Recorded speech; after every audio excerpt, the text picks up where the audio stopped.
Melejit saya jaya pikir jagung baru. Amin. Dan tidak ada lelahnya untuk melestarikan ngrungkepi lan uga ngurip-urip kalian budaya ingkang dados jati dirinipun bangsa Nuswantara. Nuwun, Mas.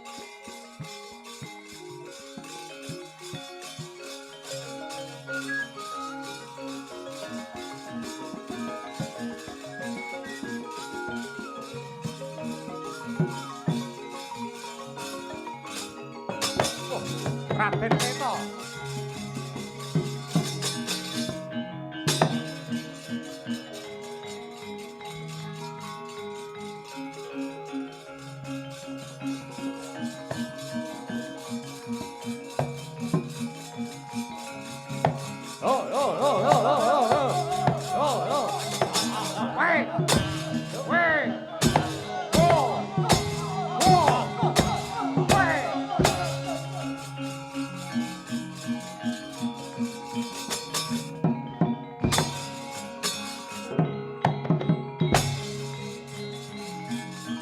Mundur, yo mundur. Wah.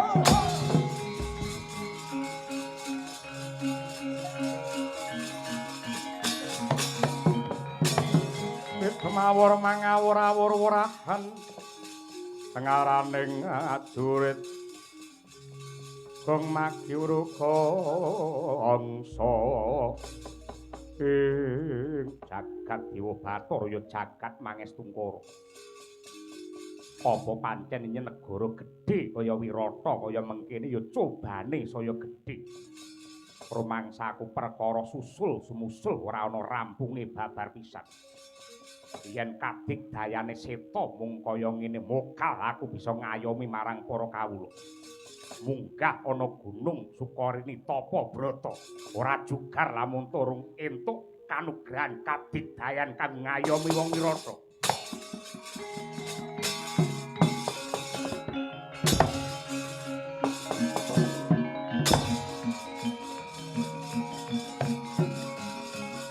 Rinengga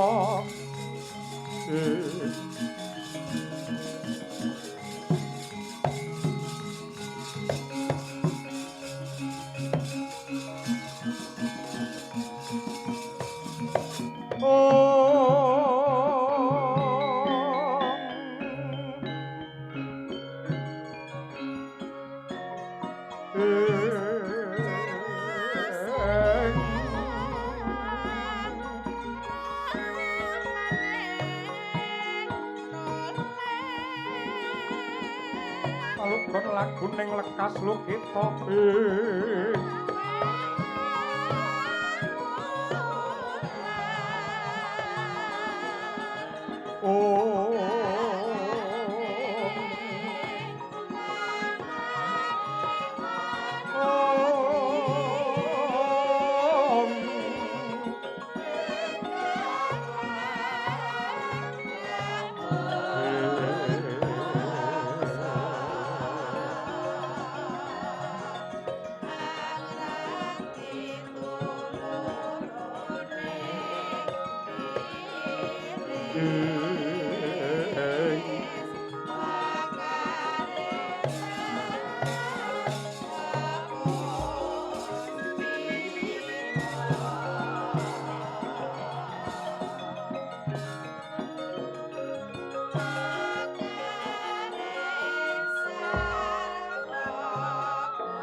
lir sapada tumiling hangulati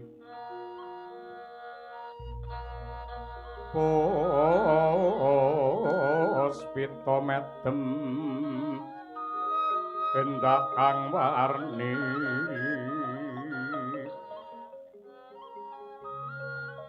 midaring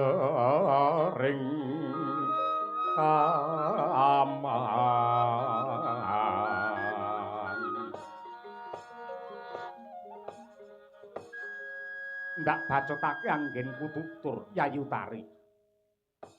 Lah gandeng ripalungguhan iki Wirata dirampit mungsuh kaya sing wis ndak kandhakake. perintah dawuh saka Rama Prabu supaya pun Kakang Utara anganti siadi lunga saka kedaton. Merga apa? Sing diancam, sing diincim, sing diincer dening Ratu Trigarta Susarma ora ana liya kejaba wong pengin mondhong klawan sliramu Yayi Utari. Mula Kang Mangkun ayo enggal tak kanthi ninggalake kedaton Wirata Yayi. Nuwun sewu. Jumbo kalian pangandika paduka Kakang Mas. Utara bileri palungguhan samangke Rama Prabu. Masopati Kakang Mas Seta lan ugi Yayi Utara sampun magut suraning driya wonten madyaning pabaratan. Lah kok nuwun sewu kula kalian jeng ngandika enak kapienak anggenipun badhe angungsi dumateng bilahe ingkang kados mekaten. Mongko paduka kalian kula menika ala tanpa rupa inggih jiwa satriya. Tegesipun mukti apa mati diperlampahi sesarengan. Kok kirang trep menawi palungguhan samangkin negari Wirata nemahi panandhang kados mekaten lajeng kula kalian jeng ngandika kok banjur oncat saking perkawis menika. Menawi paduka kepareng ndaratur kula mboten badhe nilaraken kedaton yen pancen negari Wirata mangke badhe bedah. Kula pejah kasulayah badhe ikhlas lair batin tinimbang ngraosaken kamukten kawibawan kanthi ancik-ancik bangkinipun tiyang sak negari Kakang. Pamasanya patangga windu wiyat amun-amun lirku mampang maletik mancolot baladalah jagat Dewa Bathara jagat Mangestungkara. Yektine marem lan tentrem rasaku legawa krungu apa kang dadi aturmu Yayi. Yen pancen tikadmu kaya mengkono tan wurunga pun Kakang mung bakal condong lan rumaja. Yektine pun Kakang uga bakal madeg senopati. Aku ki jinejer satriya aja nganti kaya wastra lungset ing sampiran.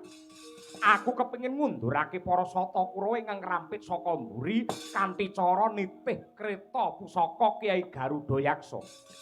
Ning upamanipun Kakang dadi senopati sapa kang dadi suku sire? Kula saged dados kusir kowe wong mantu.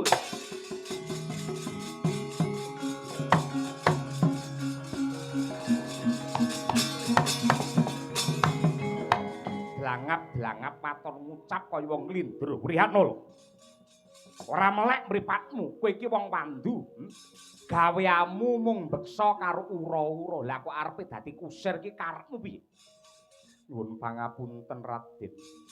Saderengipun kula suwita wonten Wirata, rumiyin kula menika kusiripun panengah Pandhawa Madukara Raden Arjuna. Kowe kusire putuku Janaka. Kasinggihan. Kusir plesir apa kusir perang? Nun inggih kusir perang. Lah, yen ngono kowe wani ngendhaleni rata Garuda Yaksa sing gedhene petang kreta lumrah. Nun inggih wani badhe kula cobi. Bagus. Ayo siaga ing diri sawega ing gati. Sewang-sewangan Yayi Utari. Sembah kula ingkang miring jengkar paduka mugi-mugi lanang juretipun Kakang. Ya, muga-muga pamujimu numusi. Nyapangening kalanggan akbar pandamontar tinon lir kakonang sureng sorote tanpa adang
Wonten timbalan ingkang adhawuh Raden Utara. Sawangen. Iki kreta Kyai Garuda Yaksa gedene kliwat ukur ditarik karo kuda cacahe 4. Wani tenan. Nuli inggih wani badhe kula cobi. Bagus. Ayo lenggao ana pakusiran ning sadurunge kowe munggah. Kowe kudu nyembah ping 3 luwih dhisik. Yen ora ana kuwalating lelakon aja nyalahke kelawan Udara. Nuli inggih ngestokaken dawuh.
Yogya malih kinarya palupi Surya putra Narapati ngawangga lan Pandhawa tur kadange liyan yayah tunggil ibu swita mring Sri Kurupati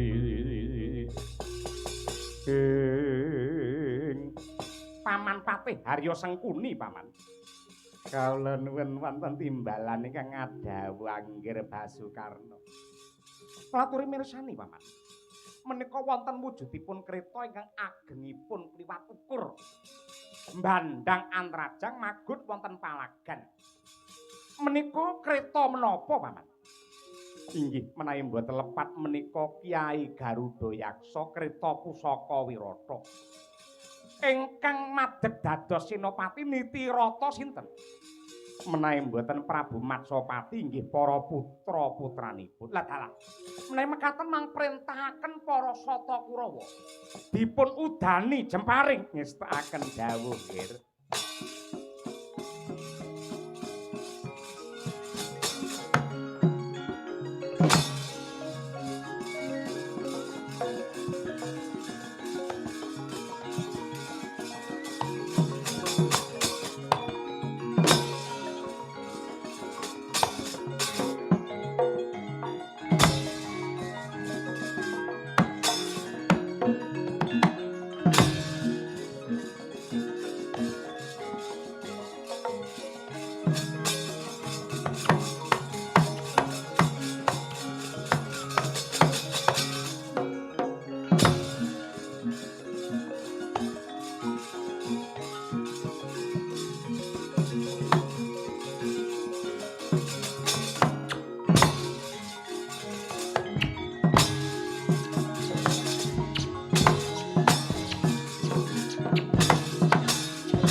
Treng dinas trampil anenggih sang kusir Kedhi Wrihatnala ngenya nrenggalangi wujudipun jemparing sing kaya udan mangsa rendheng nganti mubeng seser konang rata mangkono ora kaya sang senopati nenggih Raden Utara dupe mulat palagan ingkang kebak jemparing mangkono keder jantunge sigra mlumpat saking baing rata kagiat nenggih sang kusir Wrihatnala.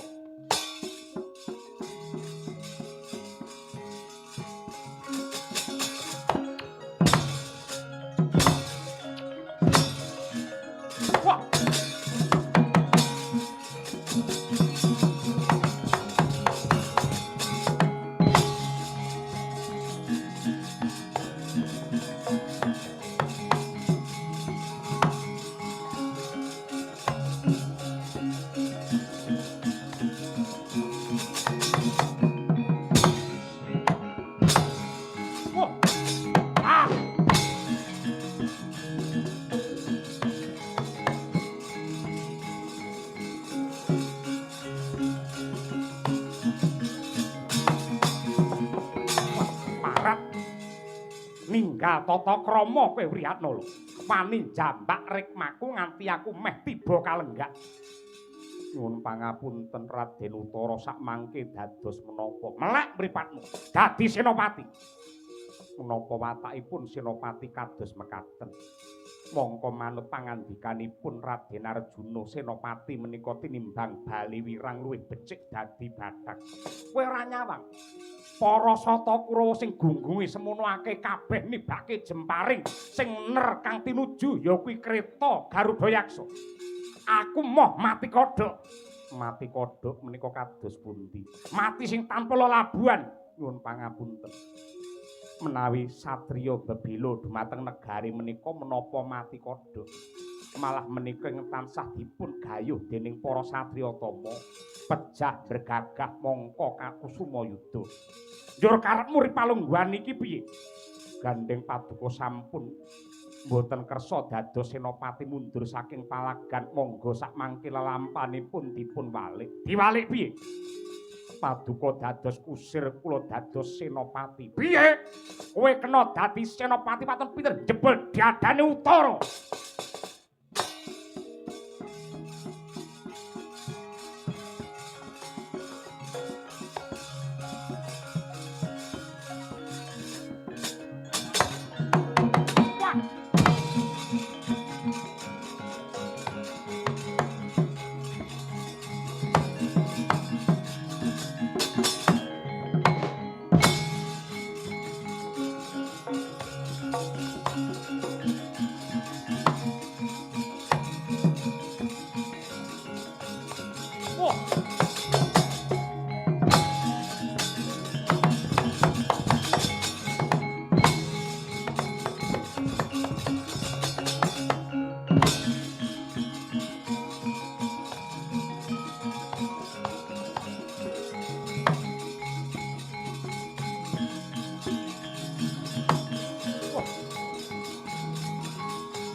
Pantam sumula amadangi jroning pasarean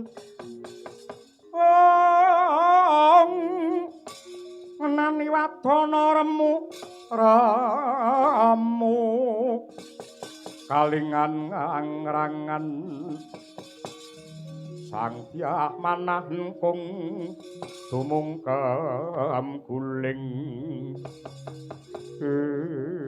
Wah, ladalah babar pisan aku ora nduga mono. Kowe duwe kaprawiran ingkang ngedap-ngedapi kanthi gampang kowe ningkes aku nduk uncalake ana kreta banjur kreta nduk bandhangake. Ning emane anggen mbandhangake rata ora ana sajroning palagan tik malah mlebu ning alas ki karepmu piye Wriyatnala? Sakmangke Paduka pitados kalian kaprawiran kula menapa mboten? Ya, lahir batin aku percaya. Tegesipun dadya senopati, aku saguh dadi kusir. Menika saestu. Ya, tenan. Ning ya gene kok malah mlebu ana alas karepmu piye? Nyuwun pangapunten kula badhe mendhet simpenan kula. Piye? Mendhet simpenan kula. Jangendi. Sanes tiyang nanging pusaka. Pusaka? Inggih. Margake jemuken mapan wonten sak inggiling wit jati menika. Jemuken Paduka dados menapa? Aku dadi kusir kowe senopati. Kewajibanipun kusir manut ing reh perintahe senopati. Kula nyuwun tulung dumateng sang kusir kula aturi menek mendhet pusaka kula. Aku anak ratu mosok yahene kon penekan. Milih dadi senopati apa milih menek? Milih menek. Elahane Gong. Nyon. Wah kowe ketemu neng kene babar pisan kanugrahan saka Gusti lantaran kowe Gong. Lah pripun? Aku arep njaluk tulung karo kowe. Gini yo to. Tak wakili dhewe piye to? Kowe menek awit jati mburi kae ana pocongan ning dhuwurke jare pusakane Wrihatnala. Para gage jupuken. Oke, mboten langkung sendika ngestokaken dawuh. Ayo menek Ojer Basuki mawa bea. tegese Lakone Panjangka kudu mawa dhuwit. Apa-apa jaman saiki kudu ngangge dhuwit. Waton kowe ngetokke dhuwit 200.000 tak peneke bojomu. Kok bojomu? Jati kae, kowe jati kae. kowe yo hitungan karo aku. Yo hitungan kowe yo hitungan karo aku kok. Engkare piye le nandur kene sing ngunduh ngono. Yo, enteni sik mang menit. Guru menek kaya ngene kuwi angkrang ya ampun pirang-pirang truk. Apa? Turu ya. Ora. Aku kowe pengen ora dhuwit 50.000. Zaman kaya ngene golek dhuwit angel 50 ya akeh. Lah iya gelem ora? Ya gelem. Nah, jere Basuki Rahmat. Anu mawa bea, kowe menekake lah nek pocongan ning dhuwur ki isine pusaka. Jupuken 50.000. Duwite sik Enya ki lho. nek peneke. Wah, angkrange pirang-pirang, Gong. Ya wis resikone 50 ya ngono kuwi ya. Wes, Kauncal. aja diuncalke pusaka diuncalke ora. Nganti tumama ning janggan ingsun. Ingsun katriwandan ya iki. Ya, iki. Oke, matur nuwun. Iki mau dhuwit 50 sing maringi Ndara Utara lantarane aku, perantarane aku. Mosok ora ketang 20 ora kok kei. Kowe 30 aku 20 ora gelem tak balekne neh duwike. Ki tak unggahke neh iki pocongane. Ya segi 20. Heeh. Bar iki aku ngrokok melu kowe lho ya. Kowe karo kanca rek kejem. Ya ora kejem piye. Niki Gus, poconganipun pun kula pendhet niki mau angkrange pirang-pirang akhire kula mencolot ceblok. Kula berobat niki entek 500.000. Nyoh iki kok tambahi 500 sing penting nyawamu isih utuh. Nggih nyawa kula gumantung dhuwit. Nah, ngene iki lumayan cara ngene iki. Para gage bukaan Wrihatnala.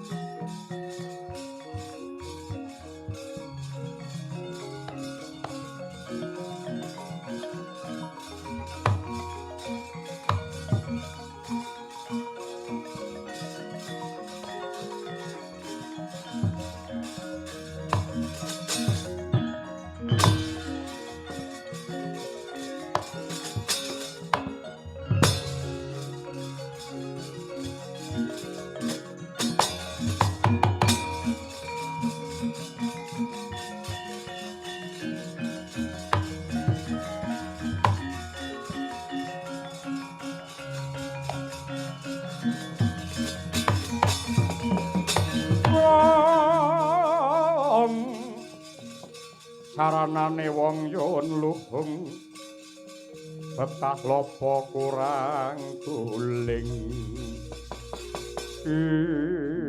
wah ladalah potet tenan maling kowe Wrihatnala sak bodho-bodhene utara aku apal yen karo bangsane pusaka kaya ngene iki pusaka Kiai Hardo Dedali keris iki Kiai Pulanggeni iki sing bedore Wulan Tumanggal Kiai Pasopati.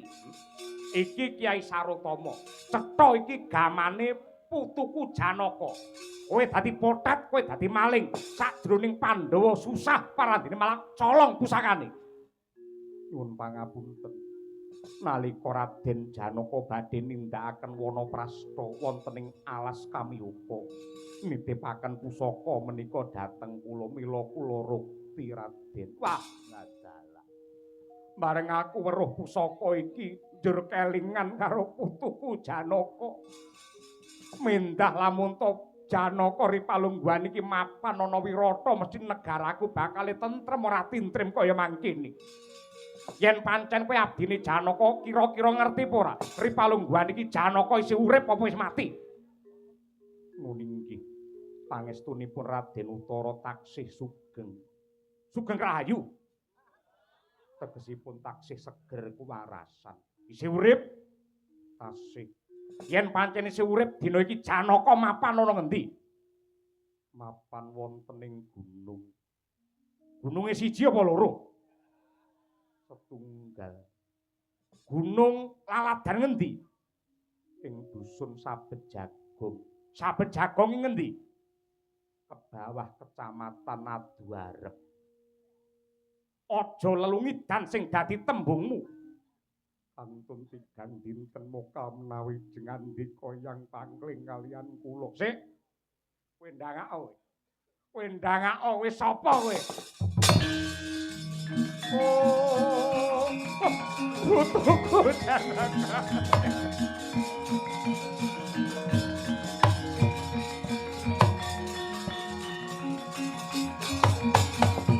Alah, yektine aku wis nggraita ing atase wong wandu, parandene kadigdayane ngedap-ngedapi jebul kowe. Iya. Nanging kula suwun sampun ngantos mbiyawarakaken para Pandhawa ing sami sesingitan wonten ing Wirata Karana kantun tigang dinten malih sampun pundhat paukuman kula. Ya, aku ora bakal mbukak wewadi iki ning aku njaluk tulung Kurawa singkirna aja nganti ngregeti bumi Wirata. Saken dalem.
Mangambak-ambak ombak ing samudra irung langut tanpa api. Wong wandu apa Wirata kentekan wong lanang? Wong wandu nek maju perang sapa? Takon marang aku Kedhi Wrihatnala. Gaweamu ning Wirata apa? Juru beksa lan juru rawra. Wah, guru. Inggih gurunipun sinden. Iso joget nggih saged. Wah, joget mesti gagan mboten srimpi. Narpati Ngawangga Basukarna bebantenge wong Ngastina. Aku wis ngerti. Ora minggat dadi kelaring epek-epekku. Sapa sing glundung sirahe ing kene dalan patimu?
swakarya wangsit pindha kumbang ajaping tawang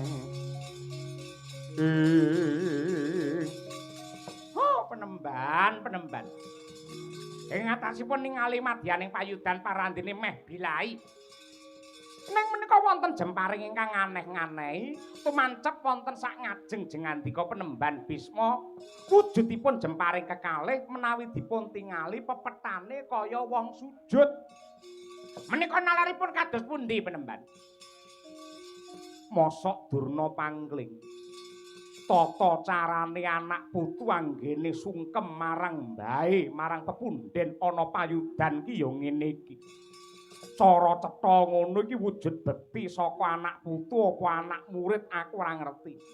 Yen menawi mekaten tegesipun ingkang wayah parapat menengo. Yen ndok bacotake nggon mengucap malah konangan. Nggih. Tinimbang wirangan sing baku ripalungguhan iki aku karo kowe wis nitik lamun ta mutiaraning rasa mapan ana kene ayo mulih.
Kanggo Dwija Kanggo wonten dawuh sinuwun majipe ingsun ngaturake syukur marang purbane Hyang Agung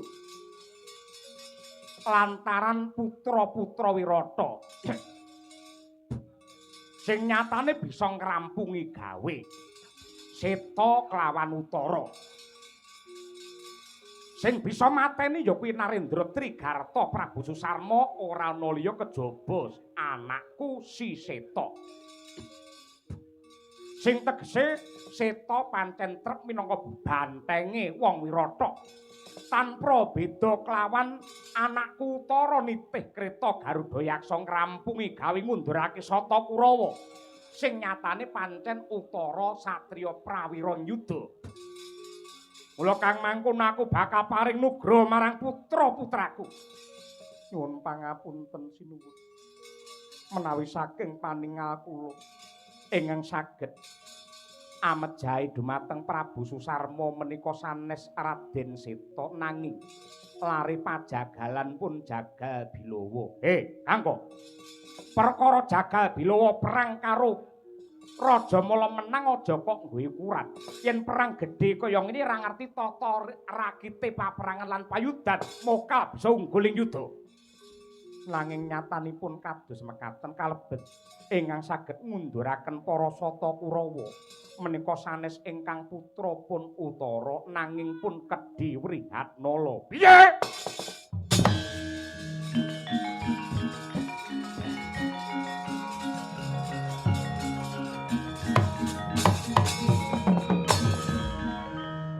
Karo kitokmu kowe mbiyen mung kere nyangga bathok njaluk welas ana pasar Wirata banjur tak rangkul tak mulyake dadi mantri pasar pamrih men bisa nyenengake penggali ratu Wirata ning nyatane ucapmu ngemu wisa kaya mangkon kula mboten ngaturaken ujar pegorowan nanging ngaturaken witing klapa saklugunipun sing ngrampungi gawe seta klawan utara sanes Jagal Bilawa kaliyan Wrihatnala seta Bilawa utara Prihatnala utara Prihatnala ramingkem keprok paidon kowe oh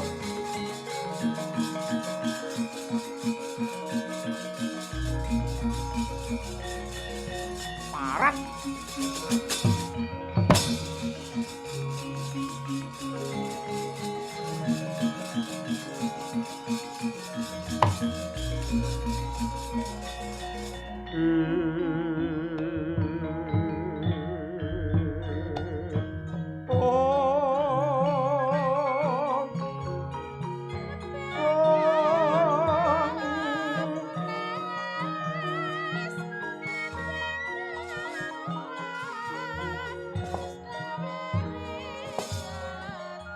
peteng dedet jagat wirata mendung ireng anggameng sinusuludan dres tanpa sangkan bledheke nyamber gumleger prahara gong nimbrung kaya murka mulat sangkang kowe ingkang nandhang karuna bentet bathuke ndlewer getihe mili ing praupan yektine bakal netes ing bumi den tadhahi dening astanira Niken Salindri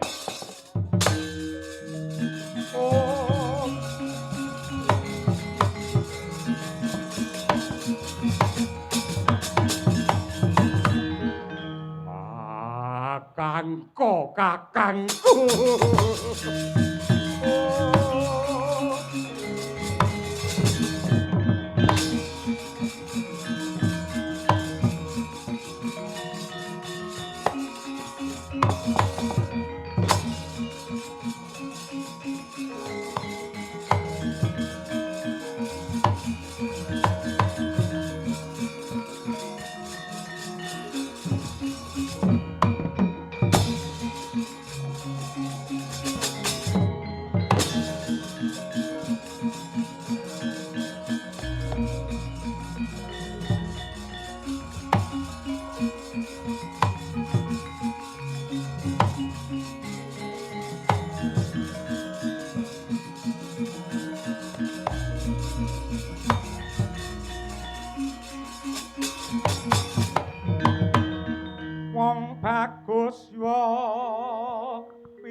kakangku kebangetan lelakonmu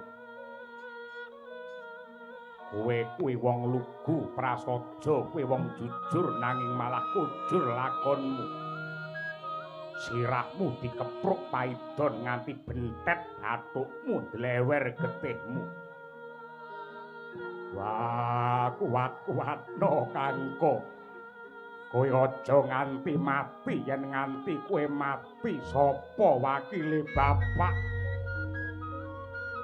duh Kakang Mas cetha menawi Ratu Wirata mboten adil kula sampun ngetok jiwa raga kangge labuh negari nanging nyatanipun muspra tanpa guna aku njaluk palilah bakal njaluk adil marang Ratu Wirata yen Matsapati ora bisa njejekne hukum kraton Wirata bakal ndak ora arik.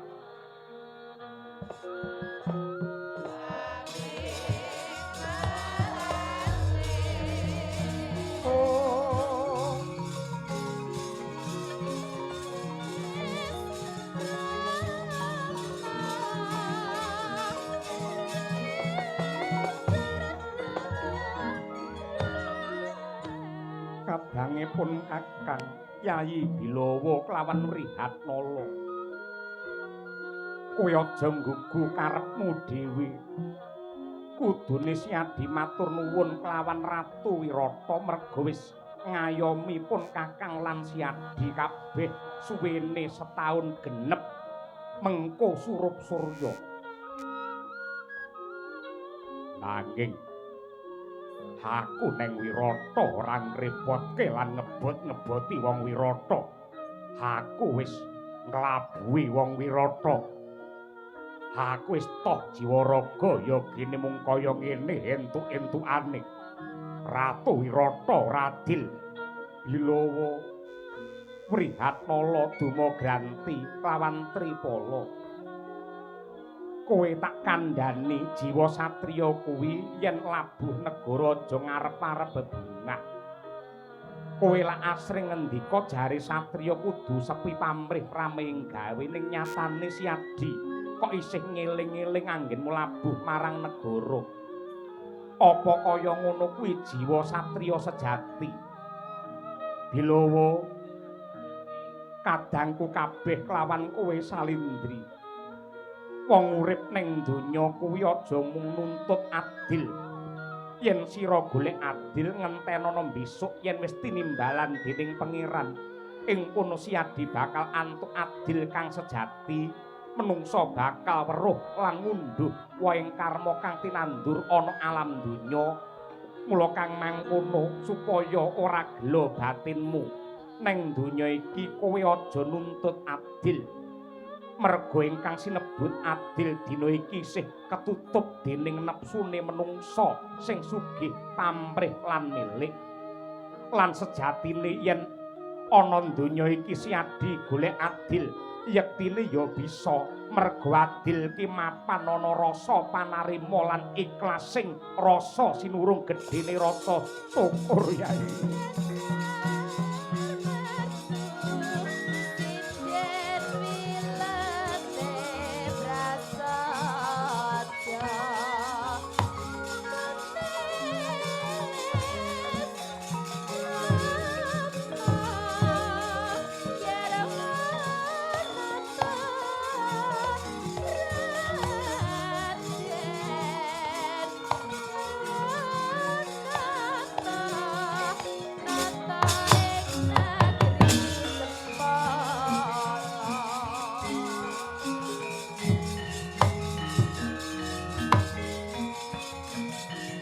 Wah, lah kene utara kene.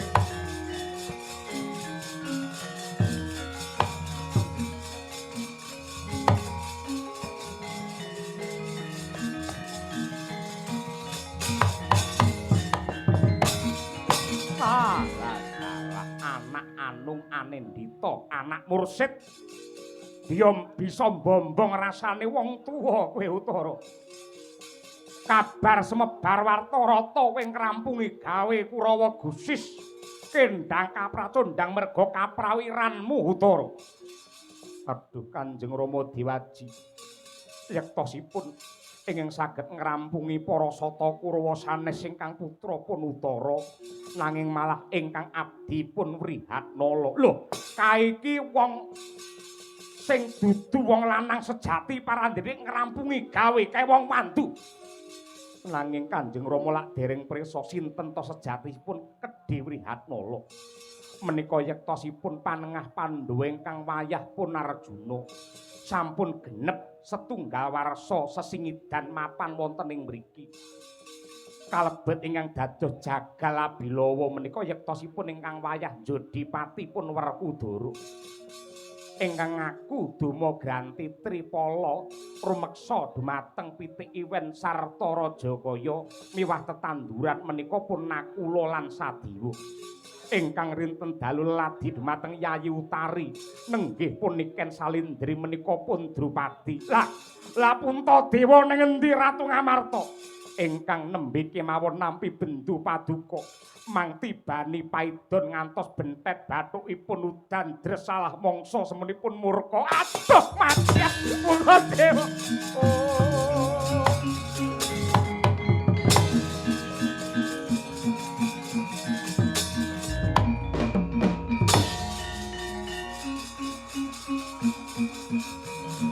Pandhawa putuku mandhekale.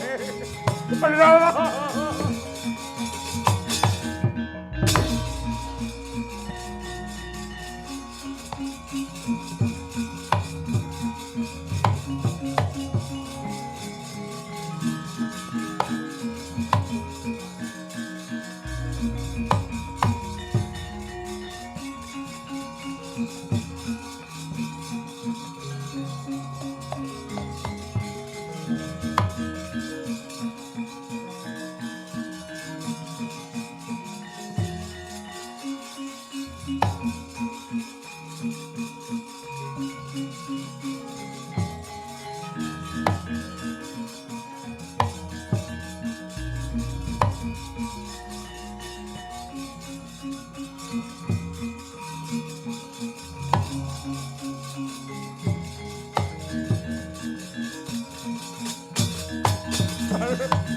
Puntadewa Werkudara Janaka kembar mbahmu njaluk ngapura.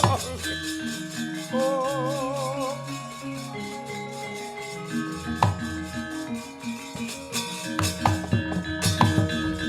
Mbahmu njaluk ngapura.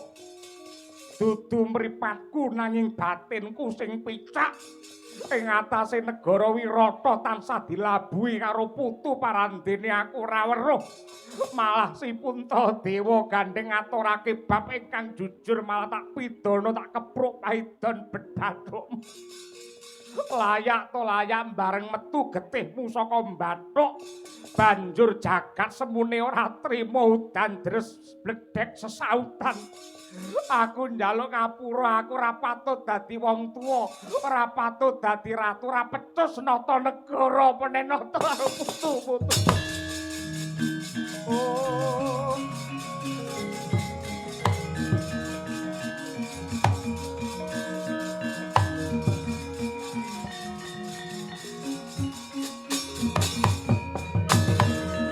Kanjeng Hyang sampun ngantos kedelarung-delarung anggen paduka nenutuh diri.